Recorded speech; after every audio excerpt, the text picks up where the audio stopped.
IPL 2025 के mega auction को लेकर आ चुकी है सबसे पहली और सबसे बड़ी अपडेट। नमस्कार दोस्तों, मैं यश तिवारी, आप देख रहे हैं क्रिकेट फटाफट का 1265वां एपिसोड। आज 18 जून की तारीख है और रोज की तरह आज भी आईपीएल और टी20 वर्ल्ड कप को लेकर दिन भर की 10 बड़ी रिपोर्ट, बड़ी खबरें आपकी स्क्रीन पर हम परोसेंगे। तो एंड तक दोस्तों वीडियो को जरूर देखना, वीडियो को लाइक और शेयर भी जरूर करना। दोस्तों 2025 के आईपीएल को लेकर, नीलामी को लेकर, मेगा ऑक्शन को लेकर तमाम रिपोर्ट अभी से ही सबसे पहले हम आपकी स्क्रीन पर देने लगे। सब्सक्राइब नहीं किया है चैनल को तो फटाफट कर लीजिए, सब्सक्राइब का बटन नीचे फटाफट हिट कीजिए और बेल आइकन दबाइए। चलिए दोस्तों शुरुआत कर लेते हैं इस वीडियो की आज दिन भर की पहली बड़ी खबर के साथ। तो ये रिपोर्ट अपने पड़ोसी देश पाकिस्तान के हवाले से निकल कर आ रही है। गैरी कस्टन जो कि रिसेंटली पाकिस्तान की टीम को ज्वाइन किए थे, पाकिस्तान के कोच थे टी20 वर्ल्ड कप में, पाकिस्तान की बुरी बेइज्जती हुई, यूएसए में बुरी तरीके से हारकर पाकिस्तान अब वापस लौटी है, मुंह काला कराकर पाकिस्तानी वापस लौटे हैं। अब भैया इनके जो कोच है गैरी कस्टन, उनसे सवाल पूछ लिया गया कि यार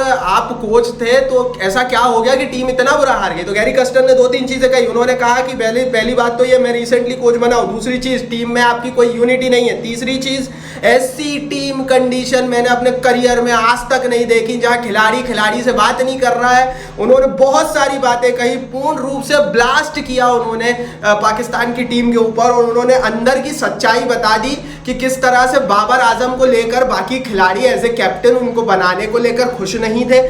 दूसरी बड़ी चीज उन्होंने ये भी कही कि भैया उन्होंने ऐसी टीम की कंडीशन देखी नहीं। उन्होंने ये भी कहा कि भारत वाले मैच में 120 रन का टारगेट था, 70-80 रन के आसपास पाकिस्तान के मात्र 2 विकेट गिरे हुए थे और 7-8 ओवर हाथ में, तो उसके बावजूद भी ऐसी टीम है कि वो उस स्कोर को नहीं पहुंच पाई, 40-50 रन नहीं बना पाए 8 विकेट हाथ में होने के बावजूद भी। तो गैरी कस्टन ने एज ए कोच काफी चीजें बताई है। हरभजन सिंह का भी रिसेंटली स्टेटमेंट आया कि भैया आप तो ये पाकिस्तान की कोचिंग छोड़ दो और भारत के कोच फिर से बन जाओ। हालांकि भारत का कोच कौन होगा वो आगे आपको इस वीडियो में पता लग जाएगा, लेकिन अभी की स्थिति में पाकिस्तान की शायद ये बहुत बुरी दुर्दशा है जो वो देख। चलिए दोस्तों आगे बढ़ते हैं, बात कर लेते हैं दिन भर की दूसरी बड़ी खबर की। तो ये रिपोर्ट दोस्तों निकल कर आ रही है गौतम गंभीर के हवाले से। गौतम गंभीर भारत के हेड कोच पद के लिए एकमात्र एप्लीकेंट है। उनका आज इंटरव्यू होने वाला है। मतलब आप खुद ही सोच लो भाई कि एक रेस हो रही है जिसमें एक अकेला बंदा भाग रहा है तो उसको ही नंबर 1 पर पहला प्राइज उसको ही मिल रहा है। सीधी बात है दोस्तों, 8 करोड़ रुपए साल का एक कोचिंग पद है हिंदुस्तान की टीम का। दुनिया का सबसे बड़ा कोचिंग पद है, सबसे ज्यादा पैसे मिलते हैं। मात्र एक खिलाड़ी गौतम गंभीर ने उसके लिए एप्लीकेशन दिया है। इससे क्या पता लगता है? इससे 2-3 चीजें क्लियर कट पता लगती है। पहली चीज ये कि गौतम गंभीर ने जब अपनी लोकसभा सीट छोड़ी थी उस समय ही शायद वो बातचीत उनकी हो गई थी बीसीसीआई में जय शाह के साथ कि भैया आपको अब हम हेड कोच का पद देंगे।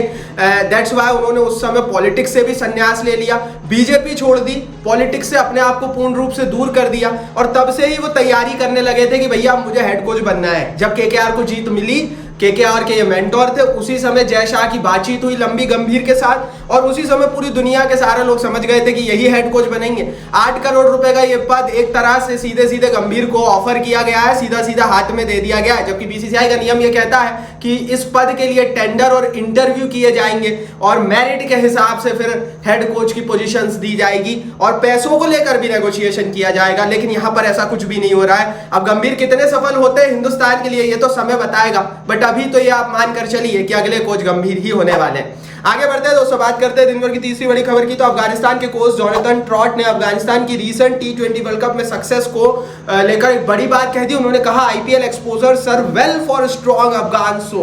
उन्होंने कहा कि जो आईपीएल का अनुभव है अफगानी खिलाड़ियों को मिला है रिसेंट 5-6 सालों में, वो बहुत अच्छे से काम कर रहा है और रिसेंटली जो अफगानिस्तान अच्छा क्रिकेट खेल रही है उसमें जो सबसे बड़ा रोल है वो इंडियन प्रीमियर लीग का है। अब आप खुद सोचिए कि आईपीएल इतना बड़ा हो चुका है कि एक नेशनल टीम है अफगानिस्तान की, उसकी सक्सेस में उसका रोल है और दैट्स वाई भैया दुनिया के प्लेयर्स आना चाहते हैं, यहाँ पर खेलना चाहते हैं। दैट्स वाई पाकिस्तानी भी आकर यहाँ पर खेलना चाहते हैं, दबी आवाज में बोलते हैं, ऊपर ऊपर बोलते नहीं है। लेकिन कुल मिलाकर बात का सार यही है कि अब दुनिया की क्रिकेट आईपीएल से चल रही है और पहले जो आईपीएल एक लीग बनकर आई थी शायद वो दुनिया की सबसे बड़ी एंटिटी बन गई है क्रिकेट जगत में। आगे बढ़ते हैं, चौथी बड़ी रिपोर्ट की यहां से बात कर लेते हैं। तो ये खबर वेस्ट इंडीज की टीम के हवाले से निकल कर आ रही है। वेस्ट इंडीज की टीम ने भैया अपना फॉर्म शो कर दिया है। सुपर 8 की शुरुआत अभी आज नहीं है, अभी तो लीग स्टेज का आज फाइनल मैच खेला गया। वेस्ट इंडीज और अफगानिस्तान के बीच ये मैच खेला गया।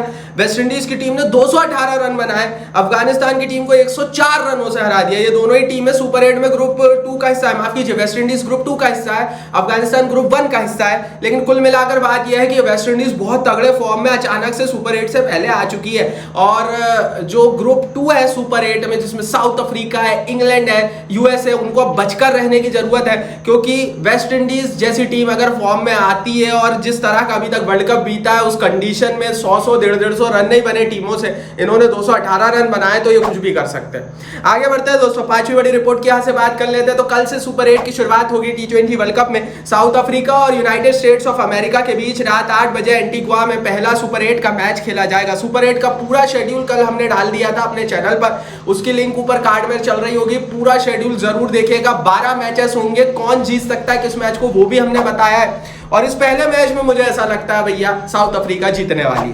आगे बढ़ते हैं दोस्तों, बात करते हैं दिन भर की छठवीं बड़ी रिपोर्ट की। ऑक्शन को लेकर बड़ी अपडेट है, लेकिन उससे पहले टेलीग्राम पर अगर अभी तक आपने हमें ज्वाइन नहीं किया है तो भैया टेलीग्राम पर ज्वाइन कर लीजिए और हमारा नया चैनल MCP मीम्स जरूर ज्वाइन कीजिए, जिसकी लिंक मैंने नीचे डिस्क्रिप्शन बॉक्स में दे दी है। लगभग 7000 लोग वहां पर परिवार का हिस्सा बन चुके हैं टेलीग्राम पर। फिर बोल रहा हूँ दोस्तों कि क्रिकेट के ऐसे ऐसे मीम्स अब सुपर 8 आ गया, आपको मजा जाएगा देखने में। और सारे मीम्स, सबसे पहले मीम्स का खजाना आपको MCP मीम्स पर मिलेगा, डिस्क्रिप्शन बॉक्स में लिंक है। आगे बढ़ते हैं दोस्तों, छठवीं बड़ी रिपोर्ट की यहां से बात कर लेते हैं। तो मेगा ऑक्शन का क्या रहेगा वेन्यू, किस तारीख को होगा इसी वीडियो में बताऊंगा। लेकिन अगर मैं मेगा ऑक्शन के वेन्यू की बात करूं तो हो सकता है इस दफा फिर से भारत के बाहर ही ऑक्शन की प्रक्रिया हो। पिछले साल हमने देखा था दुबई में ऑक्शन कराया गया था, इस बार भी रिपोर्ट यही है कि दुबई में ही मेगा ऑक्शन होगा। 2 दिन तक ये मेगा ऑक्शन चलता है। जैसा कि हम सबको पता है मेगा ऑक्शन में बड़ी संख्या में प्लेयर्स आते हैं और क्योंकि हर टीम को अपने आप को फैब्रिकेट करना पड़ता है, 2 दिन का समय लगता है। और मेगा ऑक्शन जब भी होता है 2 दिन की प्रक्रिया होती है, मिनी ऑक्शन जब भी होता है सिर्फ 1 दिन चलता है। तो 2 दिन तक मेगा ऑक्शन चलेगा। रिपोर्ट यही है कि दुबई में चलेगा। अब आप लोग यही बोल रहे होंगे कि यार हिंदुस्तान में सारी सुविधाएं हैं, उसके बावजूद भी हिंदुस्तान में एक ऑक्शन जैसी चीज क्या IPL या BCCI नहीं करा पा रहा है? तो इसको लेकर भी मैं दोस्तों आपको अपडेट बता दूं। दरअसल ये जो दुबई है ना, यहाँ पर कनेक्टिविटी अच्छी है, इसीलिए सभी जो टीमों के मैनेजमेंट के बंदे हैं वो चाहते हैं कि दुबई में कराया जाए। दुबई में होगा ये कि अगर कोई को ऑस्ट्रेलिया से आना है, कोई को यूनाइटेड स्टेट्स से आना है, कोई को इंग्लैंड से आना है, वो डायरेक्ट सिंगल फ्लाइट से दुबई आ सकता है और डायरेक्टली ऑक्शन को ज्वाइन कर सकता है। इससे भैया ये जो मैनेजमेंट है टीमों का वो थकेगा भी नहीं और पूर्ण रूप से ऑक्शन में अपना सहयोग दे पाएगा। हर टीम को विदेशी कोचेस, विदेशी प्लेयर्स, विदेशी मैनेजमेंट की जरूरत पड़ती है और इसीलिए दुबई को वेन्यू बनाया गया है। हिंदुस्तान के साथ प्रॉब्लम यही आ रही है कि मान लीजिए अगर आप बेंगलोर या इससे पहले कोलकाता में नीलामी हुई, गोवा में नीलामी हुई, अहमदाबाद में नीलामी हुई, दिल्ली में नीलामी हुई, हर जगह से डायरेक्ट फ्लाइट्स नहीं है। मोस्टली फ्लाइट्स जो होती है वो वाया दुबई होते हुए जाती है, वाया सिंगापुर होते हुए जाती है। इसीलिए पिछले साल भी हमने देखा था कि BCCI चाहता था कि या तो दुबई में करा लिया जाए ऑक्शन या फिर सिंगापुर में ऑक्शन करा लिया जाए। पिछली बार दुबई चुना गया था, इस बार भी देश से बाहर होगा, या तो दुबई होगा या सिंगापुर होगा। आगे बढ़ते हैं, बात करते हैं दिन भर की 7वीं बड़ी रिपोर्ट की। तो ये भैया मेगा ऑक्शन की डेट्स के हवाले से निकल कर आ रही है, बहुत बड़ी रिपोर्ट है। ना सितंबर ना अक्टूबर, नवंबर और दिसंबर की ही विंडो चूज करेगा BCCI मेगा ऑक्शन के लिए। लगातार रिपोर्ट्स कई सारे चैनल बता रहे हैं कि भैया सितंबर अक्टूबर में नीलामी हो जाएगी, ऐसा नहीं है। नीलामी के लिए BCCI को एक प्रॉपर विंडो की आवश्यकता है, दिसंबर और नवंबर की ही वो विंडो हो सकती है। मेगा ऑक्शन है तो BCCI को नीलामी अर्ली करानी पड़ेगी, क्योंकि अगर आप जनवरी में कराते हो तो फिर भैया टीमों को एक साथ जेल होने में मात्र 2 महीने का ही समय मिलता है और प्लेयर्स चोटिल हो रहा है, उसकी क्या रिप्लेसमेंट आ रही है, उसके लिए बहुत कम समय मिलता है। अगर नवंबर दिसंबर में नीलामी हो जाती है तो फिर जनवरी, फरवरी, मार्च 3 महीने के अंदर इस बीच कोई खिलाड़ी चोटिल हो जाए तो टीमें जो है रिप्लेसमेंट की घोषणा टूर्नामेंट की शुरुआत से पहले ही कर देती है और इसीलिए नवंबर और दिसंबर में से किसी एक डेट पर नीलामी होगी। किस पर्टिकुलर डेट को होगी बहुत जल्दी बताएंगे, चैनल को सब्सक्राइब कर रखिए। आगे बढ़ते हैं, नीलामी के लिए लाइक नहीं किया है अभी तक वीडियो को तो यार कर देना, क्योंकि सबसे बड़ा इवेंट बहुत जल्दी आएगा। 8वीं बड़ी खबर की दोस्तों यहाँ से बात कर लेते हैं। तो ये खबर भारत के हवाले से निकल कर आ रही है। भारत इस समय खुश है, सुपर 8 में जाने से पहले भारत की खुशी का ठिकाना नहीं है। रीजन यह है कि भारत ग्रुप 1 का हिस्सा है। अगर भारत ग्रुप स्टेज के दौरान नंबर 2 पर रहता अपने ग्रुप में तो भारत को सुपर 8 में ग्रुप 2 का हिस्सा बनना पड़ता। और ग्रुप 2 डेंजर है। क्यों डेंजर है? क्योंकि भैया ग्रुप 2 को ग्रुप ऑफ डेथ बोला जा रहा है। वहां पर है इंग्लैंड की टीम, वहां पर है साउथ अफ्रीका अफ्रीका की टीम, वहां पर वेस्ट इंडीज की टीम है।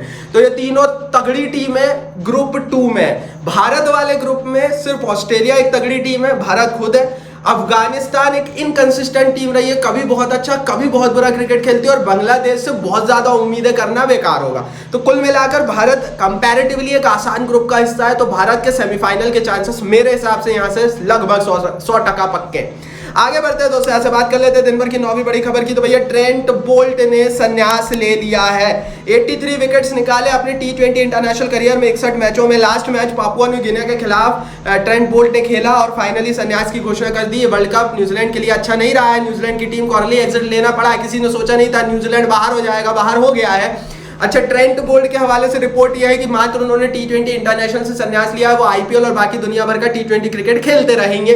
तो एक तरह से उन्होंने अपने आप को दुनिया भर के लीग क्रिकेट के लिए फ्री कर लिया है। आगे बढ़ते हैं, 10वीं बड़ी रिपोर्ट की यहाँ से बात करते हैं। तो भैया 3-4 दिन पहले शुभमन गिल को डिपोर्ट कर दिया गया था। शुभमन गिल और आवेश खान को वापस भारत भेज दिया गया था। वो अब भारतीय टीम के रिजर्व स्क्वाड का हिस्सा नहीं है। अब उसको लेकर कुछ अपडेट आ गई है। रिपोर्ट यह है कि भैया डिसिप्लिनरी एक्ट था, रोहित शर्मा उनसे खुश नहीं थे, उन्होंने कुछ ऐसी हरकतें की थी ड्रेसिंग रूम में जो कि डिसिप्लिनरी नियमों के खिलाफ थी।